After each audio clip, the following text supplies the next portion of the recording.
৮ বছরের একটা বাচ্চা ছেলে ১ টাকার একটা কয়েন হাতে নিয়ে দোকানে গিয়ে বলল, আপনার দোকানে কি আল্লাহকে পাওয়া যাবে? দোকানদার একথা শুনে কয়েনটি ছুঁড়ে ফেলে দিয়ে তাড়িয়ে দিল ছেলেটিকে। ছেলেটি পাশের দোকানে গিয়ে ১ টাকা দিয়ে চুপচাপ দাঁড়িয়ে রইল। এই ছেলে, ১ টাকা দিয়ে কি চাও তুমি? আমি আল্লাহকে চাই, আপনার দোকানে আছে? দ্বিতীয় দোকানদারও তাড়িয়ে দিল। কিন্তু অবুঝ ছেলেটি হাল ছাড়ল না। একটার পর একটা দোকানে ঘুরতে লাগল। ঘুরতে ঘুরতে ৪০টা দোকান ঘোরার পর এক বয়স্ক দোকানদার জিজ্ঞাসা করল, তুমি আল্লাহকে কিনতে চাও কেন? কি করবে আল্লাহকে দিয়ে? এই প্রথম কোনো দোকানদারের মুখে এরকম প্রশ্ন শুনে ছেলেটির চোখে মুখে আশার আলো ফুটে উঠল। নিশ্চয়ই এই দোকানে আল্লাহকে পাওয়া যাবে। হতচকিত কণ্ঠে উত্তর দিল, আমার তো বাবা নাই, এই দুনিয়াতে আমার মা ছাড়া আর কেউ নাই। আমার মা সারাদিন কাজ করে আমার জন্য খাবার নিয়ে আসে। আমার মা এখন হাসপাতালে। মা মরে গেলে আমি খাবো কি?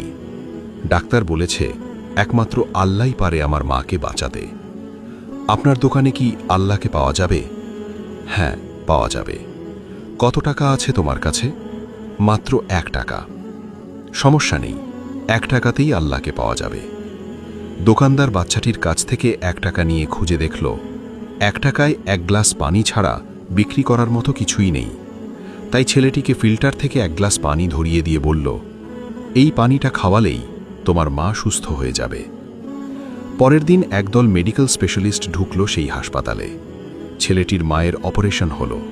খুব দ্রুতই তিনি সুস্থ হয়ে উঠলেন। ডিসচার্জের কাগজে হাসপাতালের বিল দেখে মহিলার অজ্ঞান হওয়ার মতো অবস্থা। ডাক্তার ওনাকে আশ্বস্ত করে বলল, টেনশনের কিছু নেই, একজন বয়স্ক ভদ্রলোক আপনার সব বিল পরিশোধ করে দিয়েছেন, সাথে একটা চিঠি দিয়েছেন। মহিলাটি চিঠি খুলে পড়ে দেখল, তাতে লেখা, আমাকে ধন্যবাদ দেওয়ার কোনো প্রয়োজন নেই।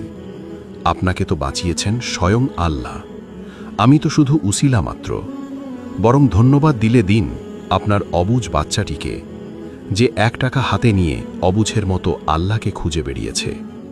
তার বুক ভরা বিশ্বাস ছিল একমাত্র আল্লাহই পারে আপনাকে বাঁচাতে। এর নামই বিশ্বাস, এর নামই ঈমান। আল্লাহকে খুঁজে পেতে কোটি টাকা দান খয়রাত করতে হয় না। বিশ্বাস নিয়ে মন থেকে খুঁজলে ১ টাকাতেও পাওয়া যায়।